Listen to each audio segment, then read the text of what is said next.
একটি জাতির ট্র্যাজেডির করুণ কাহিনী এটি। প্যালেস্টাইন নামক ভূখণ্ডে বাস করত প্যালেস্টিনিয়ানরা, আরবি ভাষায় যাদেরকে বলা হয় ফিলিস্তিনি। ফিলিস্তিন ছিল তুর্কি সাম্রাজ্যের অংশ। 1917 সালে ব্রিটিশ শক্তি প্যালেস্টাইনের কর্তৃত্বভার গ্রহণ করে ম্যান্ডেটরি পাওয়ার হিসেবে। এরপর থেকেই বহিরাগত ইহুদিরা প্যালেস্টাইনে আসতে শুরু করে। দ্বিতীয় বিশ্বযুদ্ধ শেষ হওয়ার 3 বছরের পর 1948 সালে বহিরাগত ইহুদিরা প্যালেস্টাইনের নাম বদলে ইসরায়েল রাষ্ট্র ঘোষণা করে এবং আরবদেরকে তাদের বাসভূমি থেকে বিতাড়িত করে দেয়। And become refugees.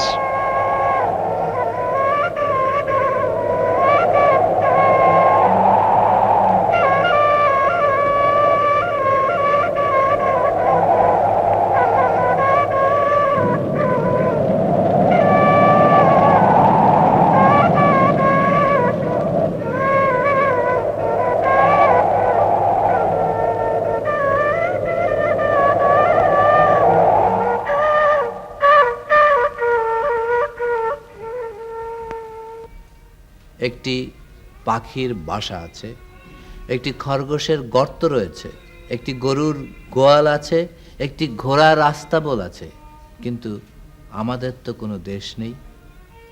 আজ মধ্যপ্রাচ্যের নানা জায়গায় ছড়িয়ে পড়া প্যালেস্তাইনি শিশুরা এভাবেই তাদের পড়ার বই খুলে পড়া শুরু করে। আমরা নিজেরা একটি জাতি, আমরা আমাদের নিজস্ব বাসভূমি অর্জন করতে পেরেছি, কিন্তু প্যালেস্টিনিয়ানরা একটি জাতি যারা এখনো তাদের রাষ্ট্র, তাদের বাসভূমি রচনা করতে পারেননি। তাই তাদের সাথে আমাদের একটা আত্মিক সম্পর্ক রয়েছে।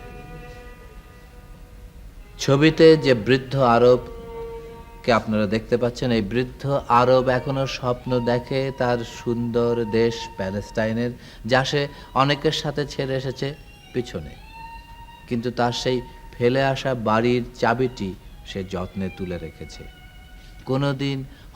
কোনোদিন সে ফিরে যাবে তার নিজস্ব গৃহে, সেই আশায়। 1948 সালে ইসরায়েল রাষ্ট্র প্রতিষ্ঠা হলে কয়েক লাখ আরব গৃহহারা হয়। ইসরায়েল রাষ্ট্রের পূর্ব সীমানায় জর্ডান নদীর পশ্চিম তীরে ওয়েস্ট ব্যাংক এবং ইসরায়েলের পশ্চিমে গাজা নামক আরেকটি সরু এলাকায় আরবরা তাঁবু খাটিয়ে বসবাস করতে শুরু করে। তাদের আশা ছিল একদিন তারা স্বগৃহে ফিরে যেতে পারবে, কিন্তু গত 34 বছরেও প্যালেস্টাইনের আরবদের সমস্যার কোনো সমাধান হলো না। আরও অনেক আরব ইসরায়েল থেকে বিতাড়িত হয়ে অন্যান্য আরব দেশে ছড়িয়ে পড়ে। জর্ডান, সিরিয়া, ইরাক, সংযুক্ত আরব এমিরেটে বসবাস করতে থাকে। লেবানন হচ্ছে ইসরায়েলের উত্তর সীমান্তের একটি দেশ। এই দেশে এসে স্থান নেয় 3.5 লক্ষ গৃহহারা প্যালেস্টিনিয়ানরা।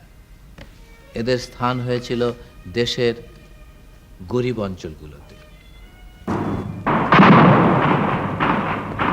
1948 সাল থেকে এই পর্যন্ত কয়েকবার ইসরায়েলের সাথে আরব দেশ হয়েছে। প্রায় প্রত্যেক যুদ্ধে ইসরায়েল পার্শ্ববর্তী আরব রাষ্ট্রগুলোর কিছু কিছু অংশ দখল করে। আধুনিক শস্ত্রে, ট্যাঙ্ক, জঙ্গি বিমান, গোলাবারুদ প্রভৃতিতে ইসরায়েল আরবের চেয়ে বেশি শক্তিশালী। কয়েকবারই আরব প্যালেস্টাইনিদের নিজস্ব বাসভূমির একটি স্থায়ী সমাধানের উদ্দেশ্যে জাতিসংঘ আলোচনায় বসেছে, কিন্তু কোনো আলোচনায় জাতিসংঘের কোনো প্রস্তাবই ইসরায়েল শুনতে রাজি নয়। জাতিসংঘের বৈঠকে ইসরায়েলি প্রতিনিধি এইসব প্রস্তাবকে একটি মূল্যহীন কাগজের টুকরো মনে করে ছিঁড়ে ফেলে দিয়েছে বারবার। For us, the Jewish people, this is no more than a piece of paper, and we shall treat it as such. The occupation continues. Repression, collective punishment, house storming. A total of more than 40,000 people until now have been detained illegally without trial or charge. More than 1,500 community leaders and intellectuals deported. More than 23,000 homes destroyed. Confiscation of land and property and the torture of prisoners continues unabated. যাযাবর প্যালেস্টাইনরা এবারে সংঘবদ্ধ হতে শুরু করলো। 1964 সালের সেপ্টেম্বরে জন্ম নিল প্রতিরোধ আন্দোলন PLO, Palestine Liberation Organization, Palestine মুক্তি সংস্থা। লেবাননের গরিব বস্তিগুলোতে যে প্যালেস্টিনিয়ানদের ঘাঁটি দখল করার জন্য কয়েকবার ইসরায়েল লেবাননের সীমান্ত অতিক্রম করে সৈন্যবাহিনী দিয়ে আক্রমণ চালিয়েছিল, কিন্তু প্যালেস্টিনিয়ানদের হটাতে পারেনি তারা। প্যালেস্টিনিয়ান শিশু কিশোররা পড়াশোনার ফাঁকে ফাঁকে যুদ্ধবিদ্যা শিখতে শুরু করে দেয়।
جاهز الحضر أخذ الهدف عندما تكون جاهز نار.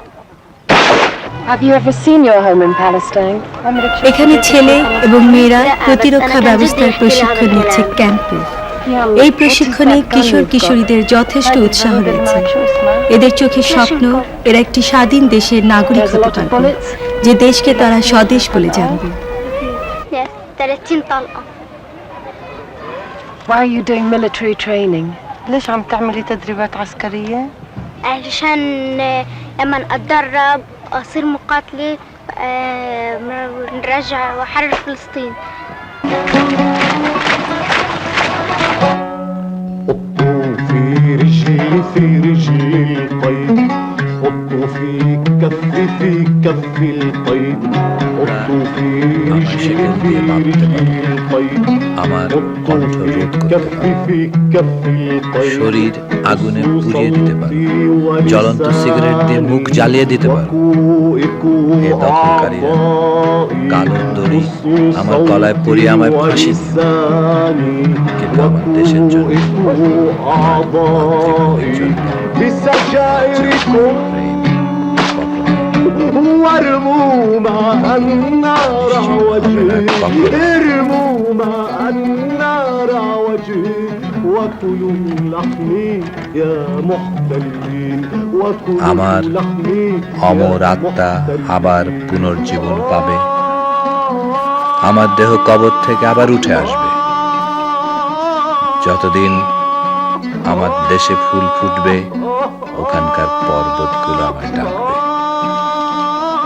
ওখানকার আকাশে যতদিন মেঘ থাকবে আর আমার জন্মভূমির মাটি আমায় ডাকবে, ততদিন আমি বেঁচে থাকব।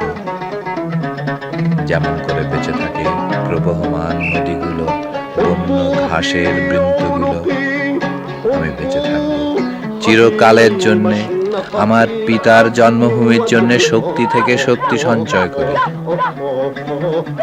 আমি বেঁচে থাকব সেই দিনটির জন্য,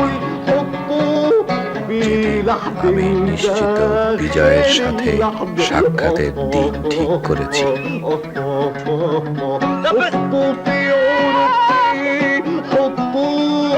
قبل المشنقة الأسود،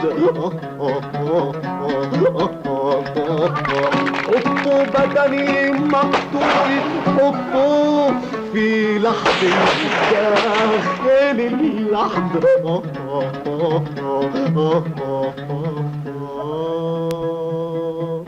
فأنا من شدة حبي لبلادي لا أفنى وأموت، لكن أتجدد دوما، أتجدد لكن أتجدد دوما، أتجدد.